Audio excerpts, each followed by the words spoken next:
Hello, and welcome back to 2006. It's Survivor Series now. You made it. Somehow. You survived. You survived. Will you survive past this video? Hopefully. I mean, Hopefully. yeah, hopefully. Oh, God. We're in the Toyota Center in Houston, Texas. We all the stars are here. We've hired out Tracy McGrady. He's here. Oh my God. Oh my God. We have a nice, big, beautiful set. Oh my God. Yep. It's ridiculous. It's amazing. We're here. We're doing it. I think we want to just jump into the show. Like, because normally, sure, this isn't even like all the matches, and for the most part, a lot of the things on the show are kind of explained already. There is, I think, one overarching storyline we should talk about, but otherwise I agree, and we'll get to that in a second. But first, I'd like to give a big shout out to our patrons who continue to support the series and make it possible for us to produce these videos. So a big thank you to them, especially, of course, one of our tier 3 patrons, Fast Life One Hand, but appreciate everyone who has supported or is currently supporting over on Patreon.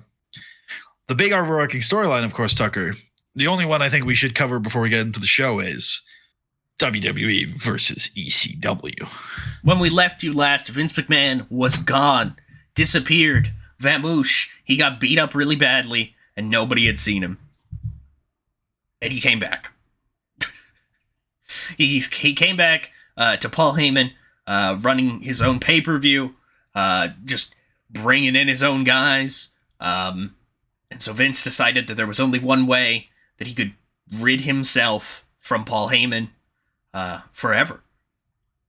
And that was to create a wrestling match, a 5-on-5 traditional Survivor Series match, Team WWE versus Team ECW. The winner will keep the ECW It depends name. on who wins. Yeah. Right? Because if Paul Heyman wins, Vince has promised to replace Monday Night Raw on the time slot with ECW and leave Paul to it. My God.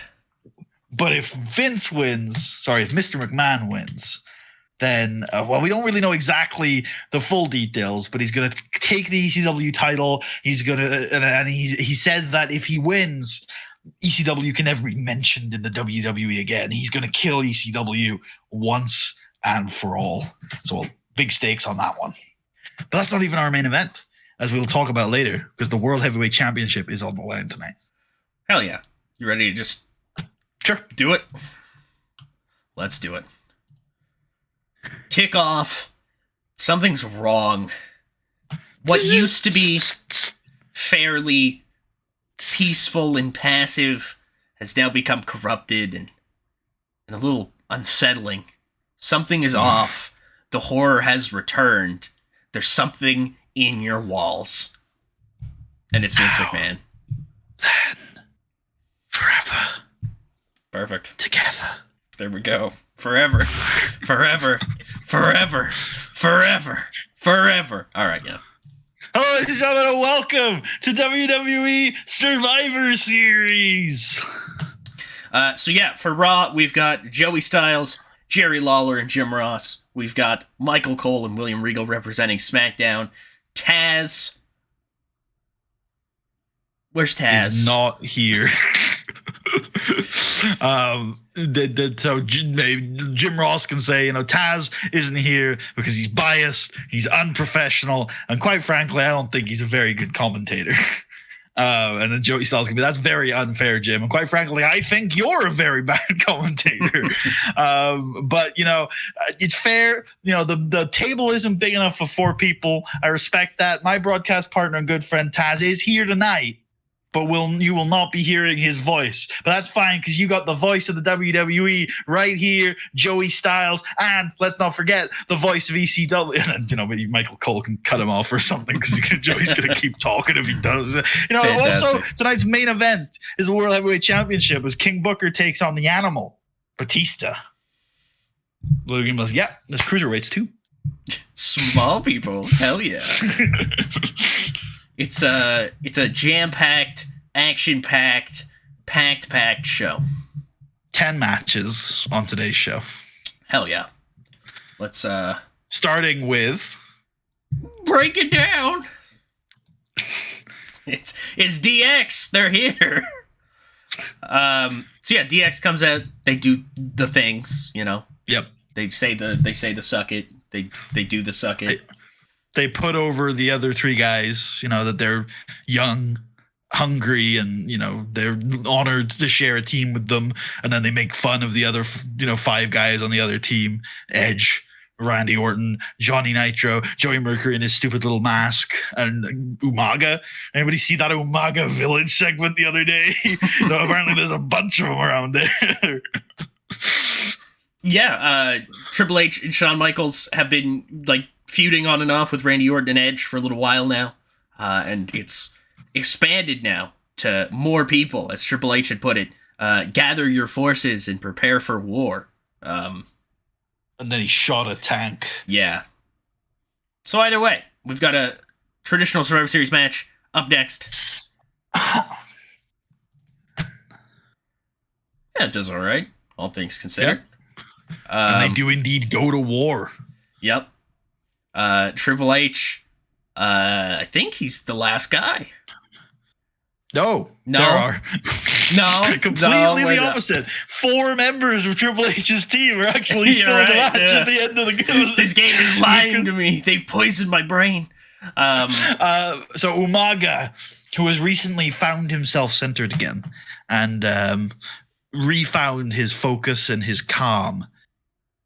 As soon as the match starts, that doesn't look like the Umaga we see, as he goes on a rampage and a tear. And in fact, it looks like, you know, if this pace continued, it could well be Triple H as the last member of his team, because Umaga is in such form that he could go through all of those other men in that match. However, Umaga loses himself, loses control, and ends up brawling with Carlito for far too long on the outside before getting himself and Carlito counted out of the match. Which just enrages the Samoan bulldozer further. And as he throws him through the Spanish announcer's table and the SmackDown announcer's table, and then just drags Carlito off screen. So very quickly, this turns into a 4v4 match, missing Umaga and Carlito. Now the heel team. Sorry, I shouldn't use the word heel. That's very insider of me. Okay. The team of Rated RKO and Eminem are not getting along very well. And their communication and teamwork breaks down to the point that both Joey Mercury, Johnny Nitro, and Edge are quickly eliminated. And it's, you know, with about 10 minutes, maybe 9 minutes gone of this match, it's Randy Orton versus 4 men. And now Randy Orton is maybe the greatest wrestler in the world today, but I wouldn't back anyone against 4 men, any 4 men, let alone the Cerebral Assassin, the Heartbreak Kid, the Quick One. Go on, you have nicknames for those 2 guys. The Machine Gun, I believe I said, and the Big Man. The Big Man. The Big Man. And they get it done. Crime Time and DX are able to finally put down a pretty hearty performance from the Legend Killer.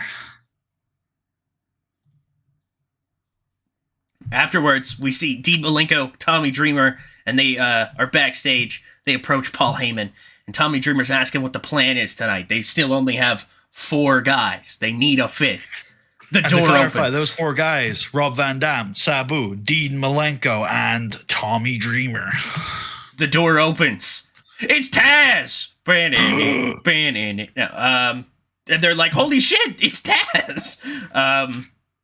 He's the 5th guy. You did it, Paul. You're crazy, you son of a bitch. And Paul's like, no, Taz is not. Look at him. Yeah, look at him. Come on. He's fat. Taz's like, oh. No, you're a big guy. You're great, right? We want your mind, but your body's just not up to it anymore. Oh. Sag. Taz sad. Tazed. We get it all grown up ad with Dave Bautista. We have a second one. Now I'm all grown up. Fantastic. WrestleMania 23. Buy your tickets. we have a video package for Lita's last match. She's retiring after this match. It's for the WWE Women's Championship. Trish and Lita. I really probably don't have to explain Trish and Lita. No. Everybody gets it at this point. They're eternal rivals. Lita was pissed off that Trish maybe didn't consider her biggest rival, and that kind of lit the fire under Lita here in this last stretch to once again become women's champion, and that's where we are. Yep. This is it. The last time you'll ever see Lita in a WWE ring. Nice. 81. And Lita wins. Trish is off her game. She's like half-assing it. She's like, eh. Yeah, but Lita wins. She's gonna successfully defend her title. Retire champ. Retire champ. And retire she does. And WWE Women's title is vacated. Trish Stratus can hug her a bit and raise her hand. Yeah. Lita can talk about, her career, thank the fans, thank individual people in the back, and say it's been a hell of a ride. And she couldn't think of any better way to end it than right here in Houston. And she knows that even though she's leaving this behind, that there's plenty of women in the back that are ready and waiting to take this spot. And she's looking forward to watching it at home on the couch. And she puts down the belt and then she leaves. Nice. Who cares about Lita, Crystal? I certainly don't. Lita's just like all these guys on SmackDown, looking to hog the attention, looking to hog the spotlight. You know where the spotlight should be, don't you, Crystal? The spotlight should be on me, Mr. Kennedy. I've beaten 3 separate world champions this year, including this past Friday night when I beat The Undertaker. So I'm hoping everybody is paying attention tonight, not to people like Lita, prima donnas like Lita, but to me, because tonight I'm not just gonna beat The Undertaker again. I'm gonna make him bleed, and then Teddy Long will have absolutely no choice but to give me what I want, and that is a shot at the World Heavyweight Championship. So then I will be Mr. Kennedy and Mr. World Heavyweight Champion. What do you want his catchphrase to be? I didn't notice that. That's the important part. Come on. I don't know, actually. Anything you liked there that you said? I was trying to think of anything. I said the Mr. World Heavyweight Champion thing, but I don't think that carries over necessarily. Yeah. Although he is going in that direction. Maybe he could drop that to I have everybody's attention thing again, and we could run with that for a little bit. The only thing I could think of was what did he say? You're nothing but a prima donna or something like that. Yeah. I don't know. Kind of like a... We could think about it a bit more. He'll just shout it at people. Tell us in the comments what his new catchphrase should be. There you go. That's it. That's the move. The Cruiserweights be banging. Up next, we've got a Cruiserweight Tag Team Championship match. It's 2 out of 3 falls. It's Millennium, Roderick Strong, Frankie Kazarian, the hot new item, taking on the name brand consistent good old stuff, man, with Paul London and Brian Kendrick, the Cruiserweight Tag Team Champions. There's some beef in here, Yep. Roddy had felt like London and Kendrick maybe had taken some liberties with Frankie Kazarian when he had gotten hurt. No mercy. Yeah, they thought that maybe they had done it in some bad taste. Maybe London and Kendrick absolutely insist. Well, yeah, maybe. But it's gonna be banging. It's a title match. Yeah. Come on. And let's not forget the reason why we're having this match in the first place is because Millennium did indeed beat the Cruiserweight Tag Team Champions. Yep. So this is a rubber match. Here we go. I, for one, am really excited to finally see a resolution to this match. Get a nice decisive finish. Figuring out who the best team in the division really is. Man. The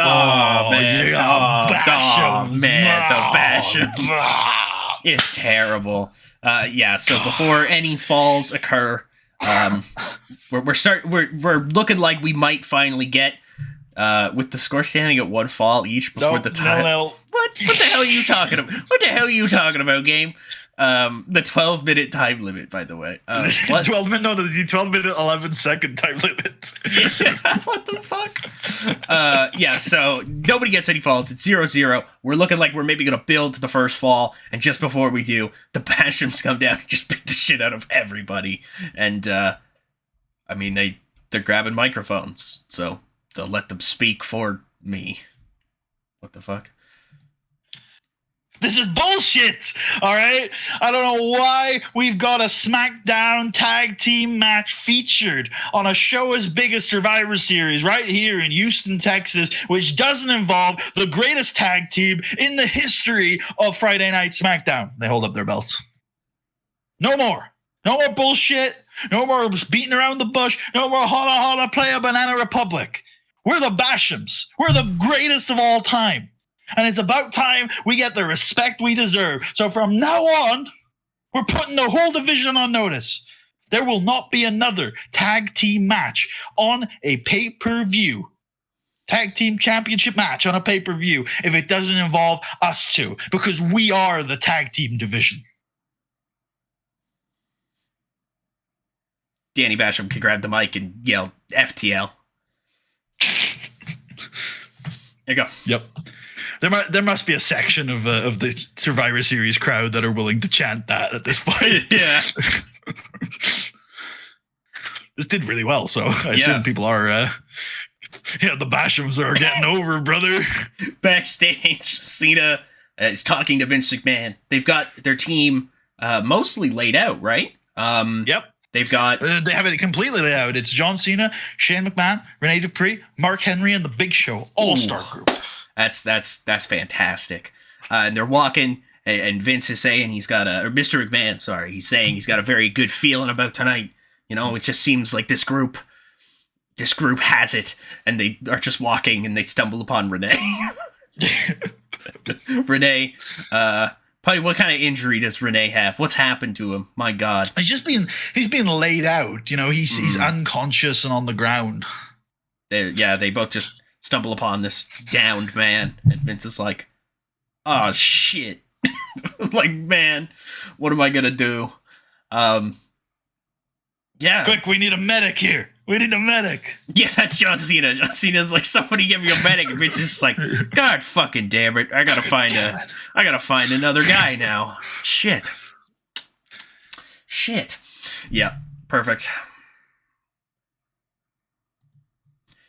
We get a video package for Ken Shamrock versus Greg Helms. Buddy, you take this one away. You got this stuff. I mean, this hasn't been the longest build in the world, but these two have personal animosity between the two of them. This all started back in the summer when Ken Shamrock agreed to be Gregory Helms' training partner for the King of the Ring tournament. And between the two of them, many would argue they got Gregory Helms to his greatest ever to his peak, really. He was beating guys like Batista in the early summer. He was I believe, a semi-finalist in the King of the Ring tournament. And he was on top of the world. And he was starting to do it by embracing the fans a little bit, using that momentum and that energy from an audience to really push him forward. Now, that since has broken down. Gregory Helms' relationship with the fans has deteriorated. He thinks that really, they were a distraction for him, that they only really started cheering for him because he was winning. But when he's losing, when he needed the most, that's when they abandoned him. And he's back to just focusing on his own game and not worrying about all that fanfare, to use a pun. Of course, in that time, Gregory Helms and Ken Shamrock's relationship has kind of disappeared because it's the end of the King of the Ring tournament. That's the end of their time together. Not that necessarily they were on bad terms. They just weren't working together anymore. Shamrock comes back at No Mercy when Gregory Helms is arguably at his lowest. He's just lost the Cruiserweight title to Chavo Guerrero.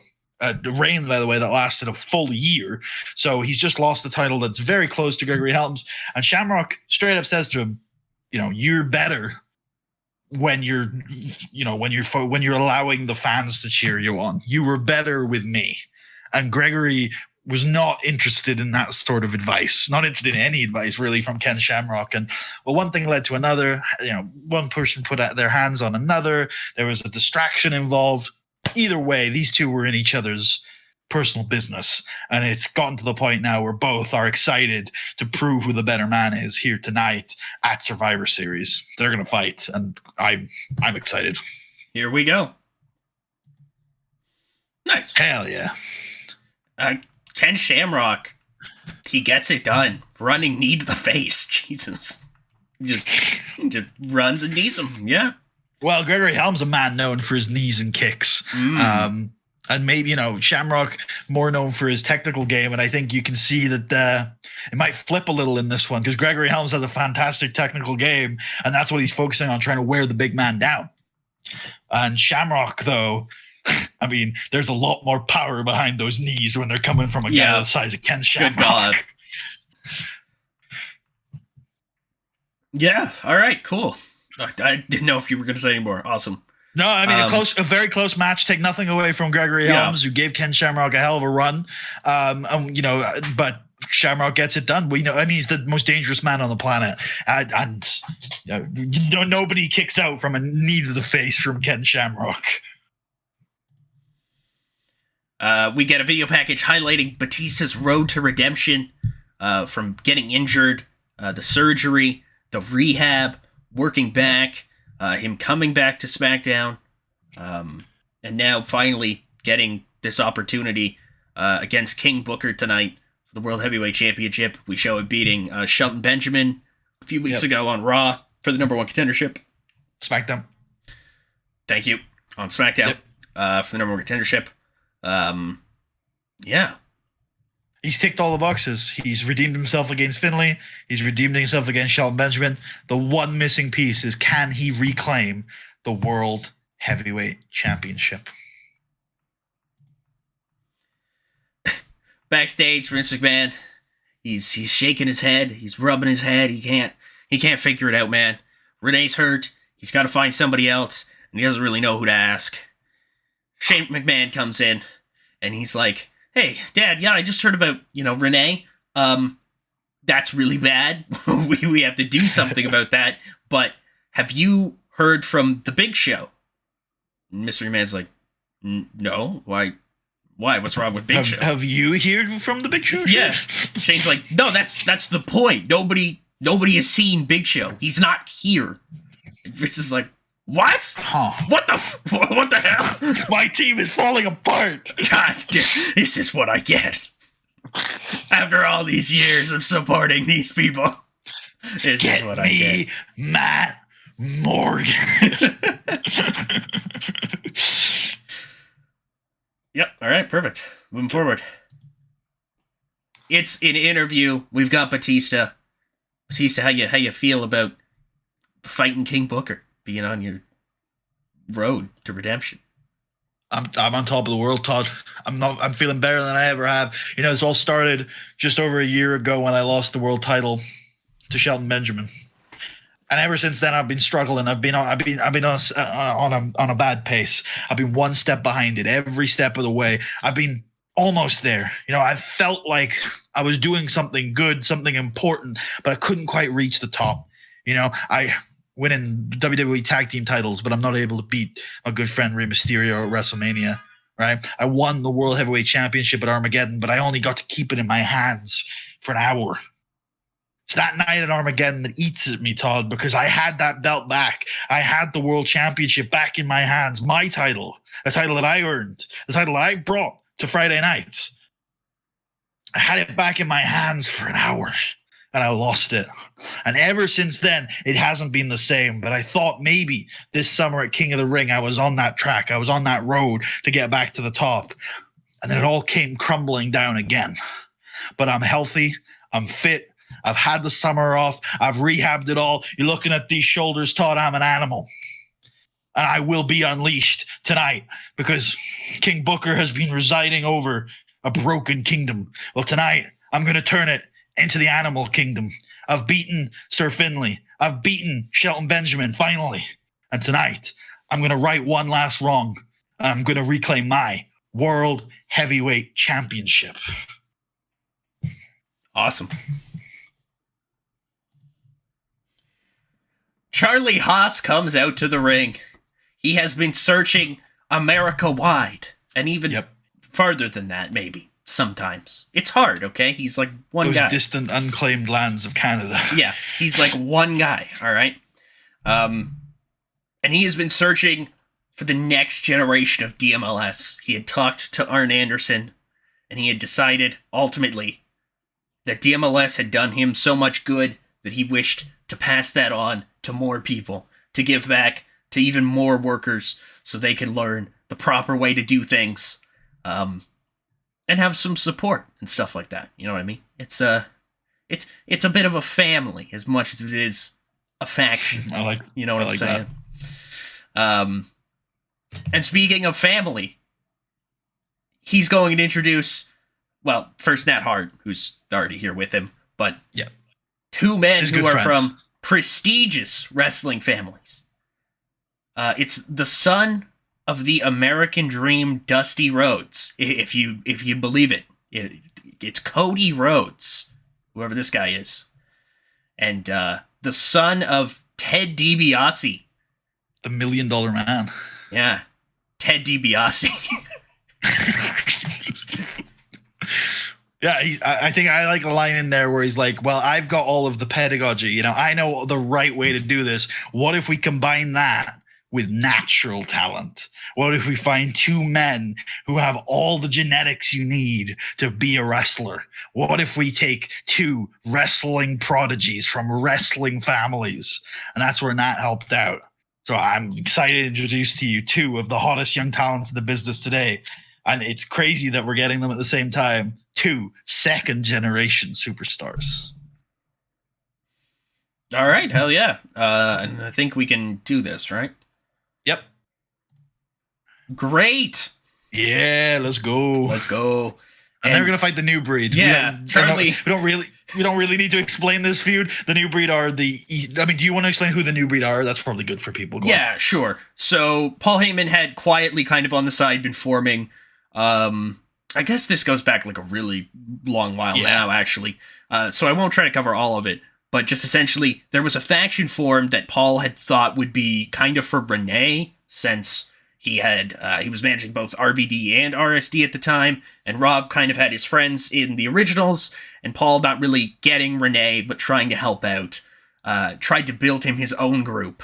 Elijah Burke, Marcus Corvon, Dolph Ziggler, and Kenny Dykstra. The New Breed, as he's calling it. Paul Heyman's New Breed. Renee rejected that because he would never want a faction, and, there you go. And from there, the New Breed has kind of just taken issues with any kind of established identity in wrestling. You know what I mean? They're kind of like they are radical progressives. They're disruptors. Yeah. I mean, you got to think about it, right? This was a group of kind of hot-headed, young, talented men designed to be sort of led by quite a strong personality, but they didn't have a leader. I was going to say, leader's gone. Brought together pretty quickly, and they've kind of just gone on the fly. And I mean, it's worked out so far. Honestly, they certainly all seem to have that something about them. You know what I mean? They all seem like they could make it there at some point. I mean, I think Elijah Burke beat Ric Flair recently, so they've got some wins under their name. Let's see if of course, this new group looks pretty good. Charlie Haas, Cody Rhodes, and Ted DiBiase. Oh, there's some names in there. And where we intersect there is the New Breed had attacked Charlie Haas when he had announced that he was looking for the new generation of DMLS, basically asserting that, he couldn't find two great young talents because all the great young talent is in the New Breed. Let's fucking go. So let's do it. It's a 3v3, non-elimination, just a straight up 6-man tag. Yeah. Hell yeah, everybody. Acceptable. My God, the hard carry from Charlie. Holy shit, dude. That's why Charlie is there. Holy Although, shit. all three of the new breed are quite impressive there. I'm not gonna lie. Yeah, I kind of agree. I'm kind of happy with all those guys.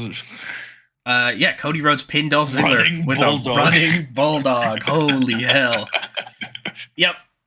That's it. That's the finish. What can I say? I like it. Running bulldog. Yeah, the Cody and Ted, they get it done with Charlie. They beat the new breed. Holy shit. Yeah. Talk about like winning your first match on a pay-per-view. Good God, that's crazy. Absolutely. I remember there were a lot of great talent debuted at Survivor Series, including a man we're going to see wrestle Mr. Kennedy later tonight, The Undertaker. Excellent. So, it's good pedigree. Speaking of pedigree, we're going to see Triple H. Triple H already wrestled, so rewind. Yeah, like rewind the videotape. Yeah, and the commentators freaked the fuck out. They're like, they just showed up and they beat the other hot young guys. We have a lot of hot young guys. They're just everywhere. We got a lot of just upstarts who are making a lot of noise right now, actually. Like, a lot of them. It's kind of crazy. And they're backing it up. Not just the noise. Yeah, they're backing it up. It's crazy stuff.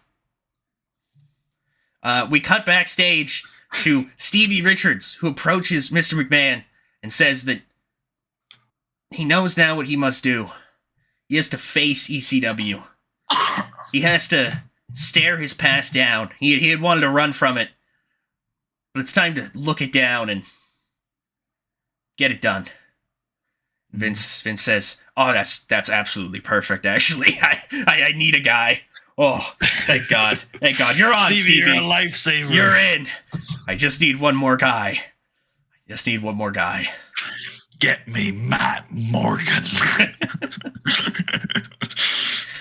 We cut over to the SmackDown commentators who scoff at Raw for thinking they have all the hot young talent, because that's not true, because the hottest talents in all of wrestling are the SmackDown Cruiserweights. It's the Cruiserweight Championship up next. Chavo Guerrero defending against Jeff Hardy.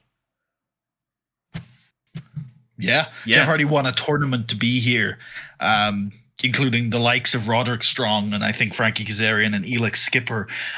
So really, really tough competition in the Cruiserweight division. Jeff Hardy, of course, recently returned. Really exciting talent who's been around for quite a while now. We know who he is. And I'm excited to watch this one because it's the first, I believe this is the first pay-per-view Cruiserweight Championship match without Gregory Helms in it since the Great American Bash 2005, and Ultimo Dragon was defending the title in that match. Nice. So to tell you that the division has come a long way since we last saw Gregory Helms not in a Cruiserweight title match is an understatement. Chavo, one of the greatest wrestlers today, bringing massive prestige to that Cruiserweight title. Let's see if he can keep it or whether Jeff Hardy is the next Cruiserweight champion. All right. He does hold on to it. Yeah, Chavo is able to outfight Jeff Hardy. Yeah, that's a word. That's how you talk about wrestling. Yeah, he's able to get it done against Jeff Hardy. He retains the Cruiserweight Championship.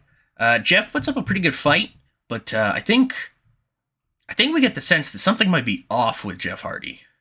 Oh, well, okay. Oh. That's an unfortunate choice of words again. Something may not be entirely clicking for Jeff Hardy right. No, that's still bad. Jeff Hardy seems like he's in a hate. No. I think Chavo just beats him. It's fair. This is a good match. Oh, open. Jeff does his spots.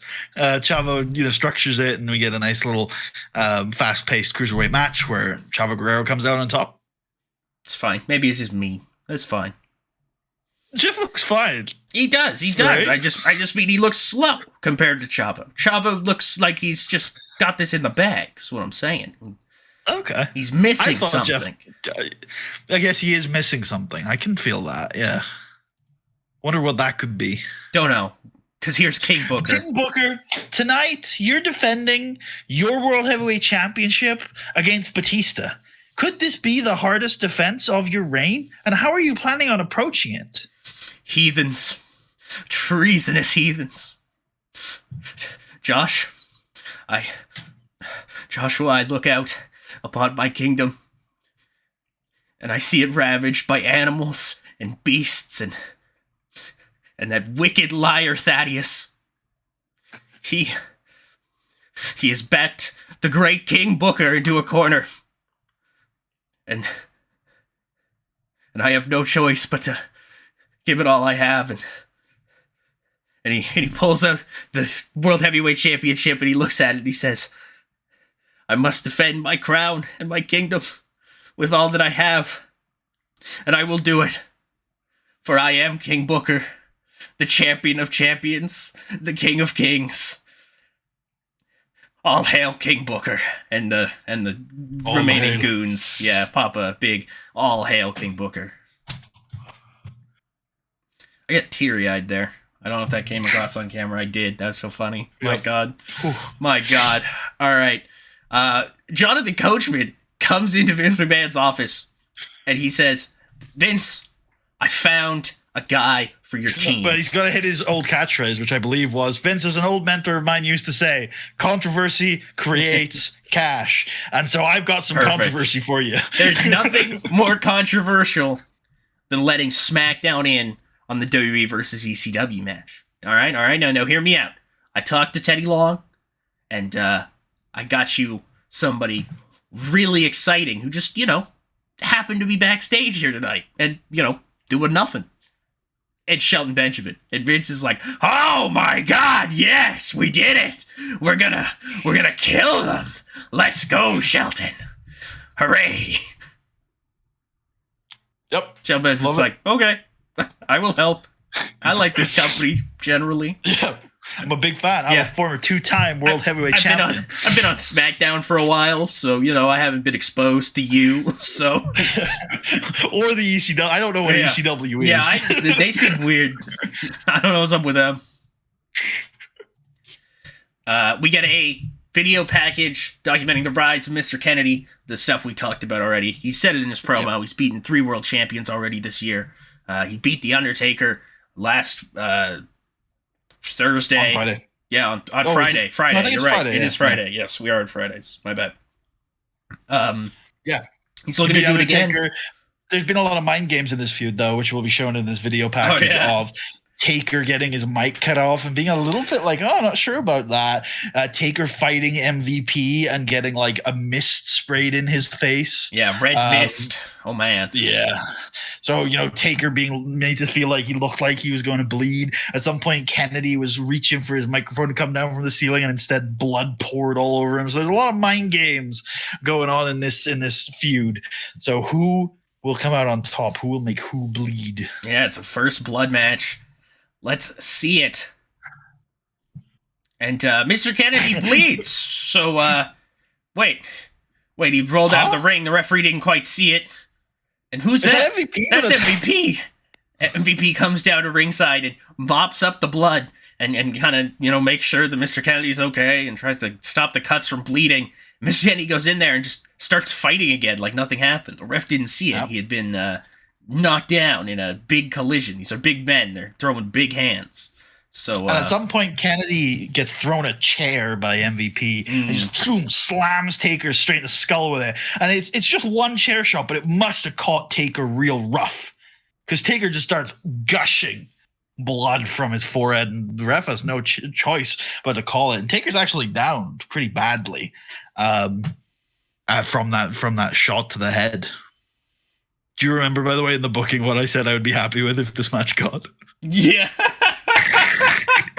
That's fantastic, actually. That's so funny. And MVP and Kennedy will retreat, having gotten their victory. And once again, Taker downed and bloody will sit up. And then they will fucking run. Yeah, the blood rolls down his face as he does the eye thing, and it looks awesome. Yeah. Yep. Kennedy's done it again. Yeah. Yes, he has. Oh, well, this one's even more questionable than the last one. This one is... Yeah. Ugh. I mean, Kennedy literally lost the match. Let's not be... Yeah, like he literally bled first. What the hell? our referee. Oh man, who's getting it? Who's getting the heat? It's Charles. Charles, no. Oh, Charles. Charles, no. you moron. Dumb Charles. Anyways, backstage, we're getting ready, and Vince is like, "All right, I think I can figure this out. I can work with this team." And Renee limps his way into frame. Little plaster on his forehead. Yeah. Do you want Mr. McMahon, I am ready to fight. Vince can't believe it. He's like, "Wait, you're gonna fight still? You got..." I am a fighting man. I do not know who hit me from behind, but I am ready to fight for your company. Oh. Well, that... Remember, I have as much to hate ECW as you. I want to get my revenge and prove myself once again against Rob Van Dam. Please, I'm fine. Let me fight. We're gonna have to make some cuts. And he stops and he strokes his face for like 0.5 of a second and then stops and just says, "All right, Stevie's out." Stevie Richards sadly walks out of frame.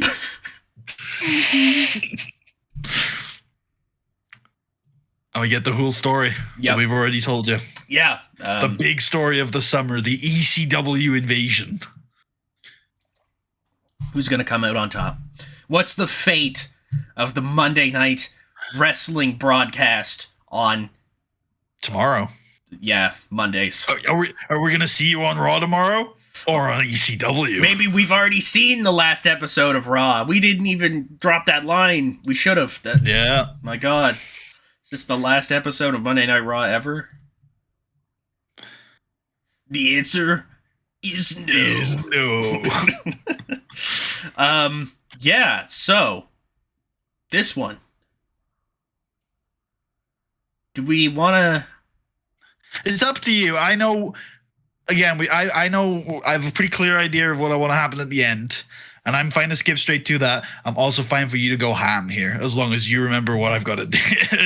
Okay, to start, we're going to get like a big shocked reaction when Big Show is actually here, and he's on Team ECW. It's like, oh, wait. And everybody's like, fuck? Wait, no, I remember. You hit me. I hate ECW even more now. Amazing. And yeah, we'll get a camera shot of Paul Heyman, and he's like, yes, it's all coming together. Man, I like to think probably the first guy out. I don't know. I've got a first guy out. Who is it? John Cena. Oh my God. Yeah. All right, cool. Big Show. John Cena's like, I cannot believe this. I feel betrayed. I feel hurt. Big Show, what are you doing? And then Big Show just fucking punches him. Just fucking punches him in the face. Punch, choke slam thingy. Yeah. That whole deal. RVD maybe can do a 5-star afterwards, and then RVD can pin him. Yep, I like that. That's perfect. So yeah, John Cena's the first guy out. Shane McMahon is like, wait, does that make me the de facto leader? Uh-oh. I'm the captain now. Come on, guys. And he can retreat. He retreats the team to the outside for a huddle. For a game plan strategy. It's 5v4 now, boys. We need to focus the Big Show. Yeah, and I'd like to think they probably do. They just like, they're like, we need to focus the Big Show. Dramatic turn. Camera pans to Mark Henry, who's like, yeah. All right. Like, I can do that. I can do it. He goes in there and fucking tanks the Big Show and just fucking beats him. Yep. He beats the Big Show. 4v4. Well, maybe we can spend a little bit more time on that, where the group as a 4 do try to work on Big Show together, and then we get a few shots of Big Show pushing guys away, and like, and then and then it breaks to Henry and Big Show having their little match. Right on. Henry wins it. Yeah. Next out. You got any ideas? I would say Henry could just slam Malenko. That's kind of what I was thinking as well. I'm like, get Malenko out there as well. 4v3. I think Shane could probably die here. I like the idea that Shane and Dreamer get a quick little extended period together. Yep. Maybe Dreamer could beat him. I like that. He DDTs him. 3v3. It's these three versus these three. Maybe at that point, Henry can then slam Dreamer. Yeah, I would have said Shelton. Shelton super kicks Dreamer and gets him out.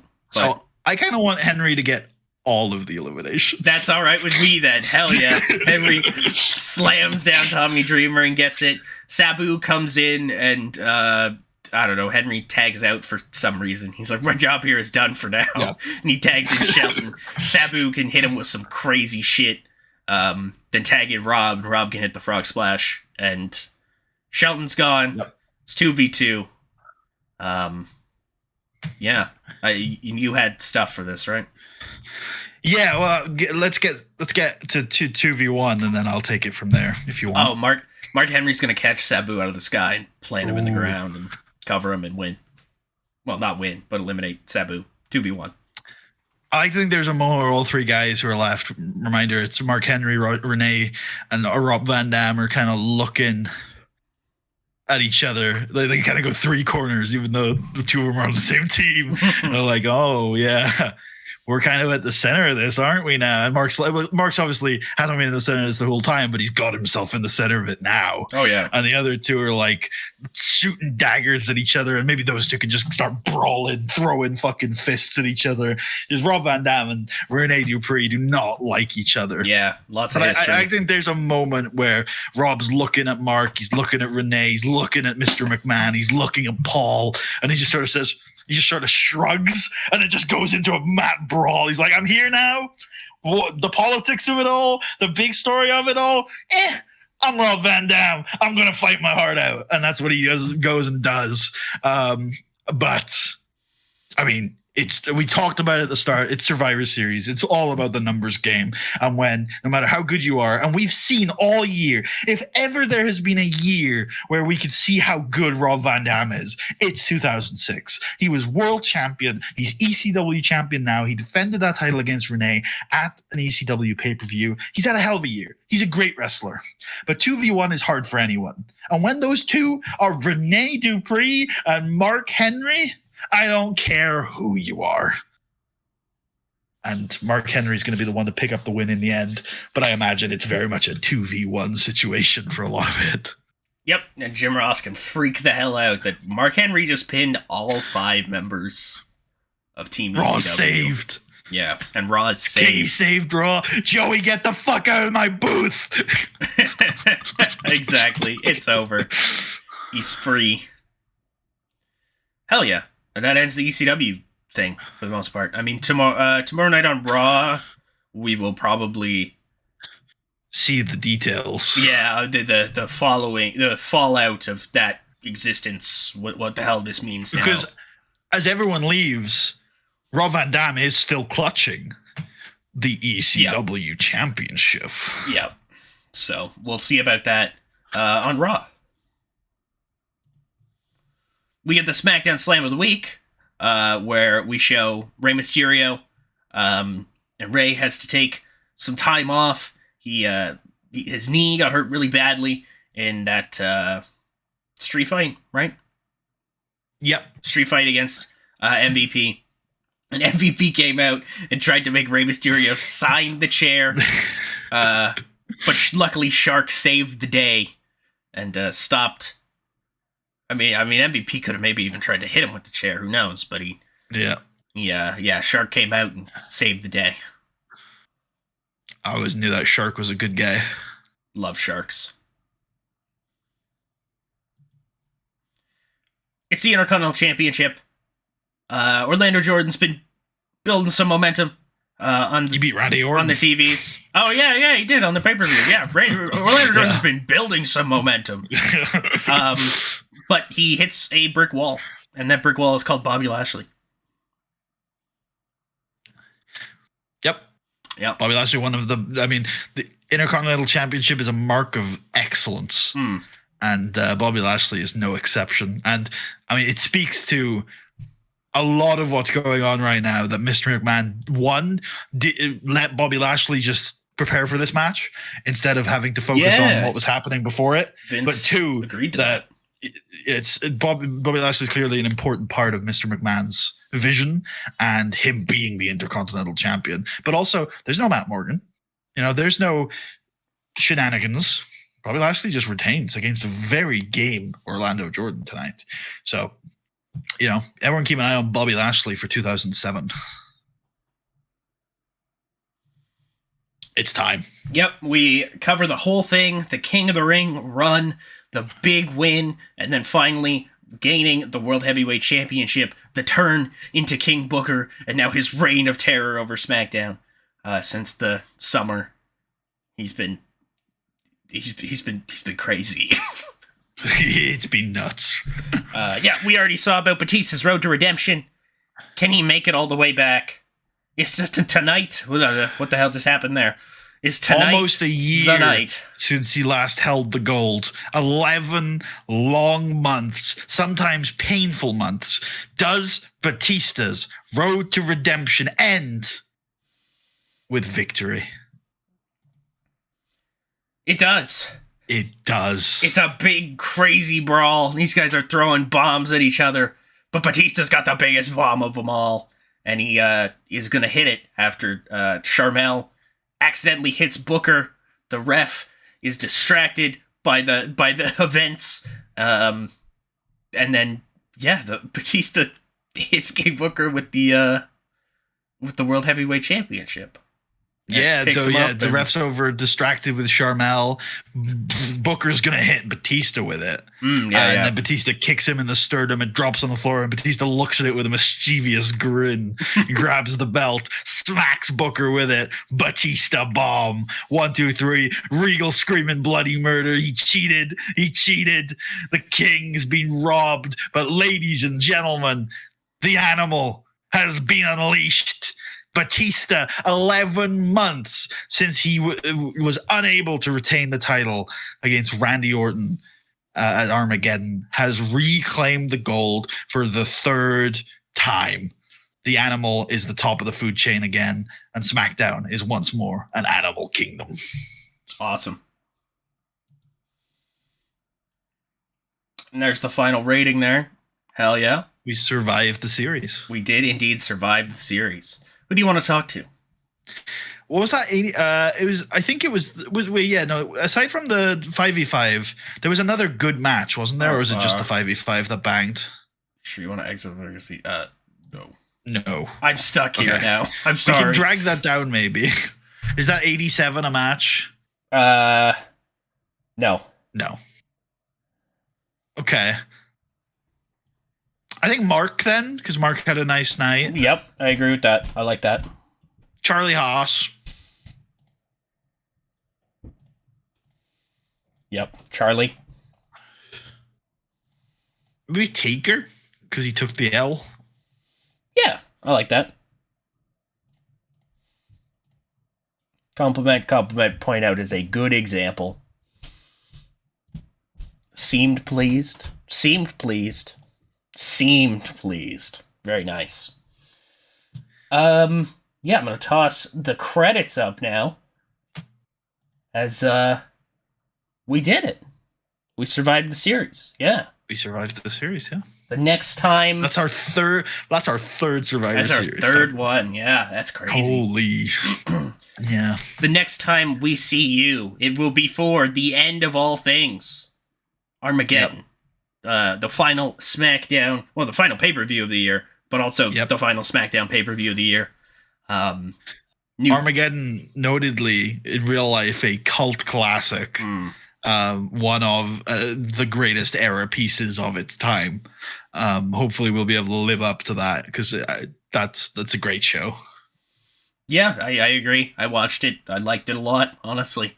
With Batista now as the world champion, who knows what's next for him, who his opponent will be. I feel like that's a lot of people coming out of this, actually. It's a bit of a slate clear as a whole. So regardless, I think next month's pay-per-view is looking up to be pretty interesting, pretty new. And remember, we are very, very close to the road to WrestleMania, which starts in only under 2 months' time. So everybody's got their eyes set on being champion or challenger coming out of the Royal Rumble. We've got links down below to our Patreon, Puddy's channel, Puddy's Twitch, where we do all the TVs. You can also find VODs booking there. Of the pay-per-views. Yep. Yeah. You can also find VODs there. Thanks once again for watching. Thanks to our Patreons, to our patrons. Jeez, Patrons, yeah. words. You have anything you want to say, Puddy? I don't think so. I think we covered it. Perfect. All right, we'll see you at Armageddon. We might have survived the series, but now it's like an apocalyptic. No one will survive Armageddon. Yeah, that's the one.